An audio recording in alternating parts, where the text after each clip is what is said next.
المواقف الرجولية لهذا السيد خصوصا تجاه المغرب. وصراحة باش نكونوا واضحين، هاد الشي اللي دار على قبل ولدنا حكيمي يوصل الماتش في الدوري الفرنسي فراه كبير بزاف.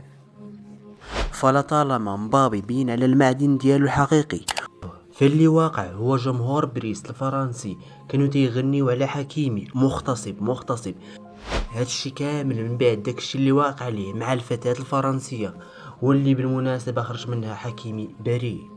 حثيات الاتهام الموجه لأشرف حكيمي. أولا، حكيمي اتهم ووجهت له من قبل قاضي تهمة الاغتصاب.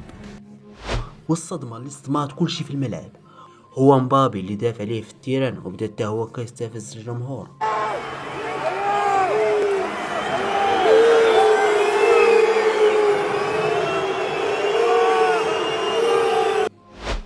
وفاش ماركا مشى يحتفل قدامهم بطريقة استفزازية،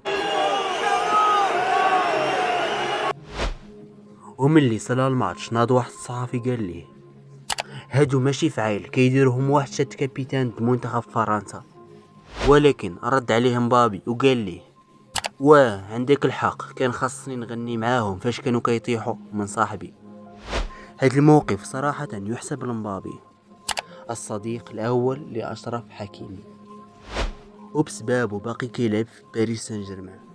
المحبة اللي كاينه بين هاد الجوج لا تقدر بثمن. وتا واحد ما ناسي الموقف ديالو في كاس العالم قطر بعد خسارة المغرب مع فرنسا. مبابي اللي عزيز عليه المغاربة والمغرب بصفة عامة، والسبب الصديق ديالو الاول حكيمي.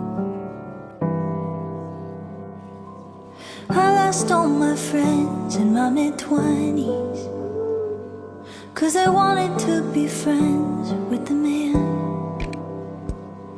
who مبابي بكل بساطة رجولة وكيستاهل كل احترام.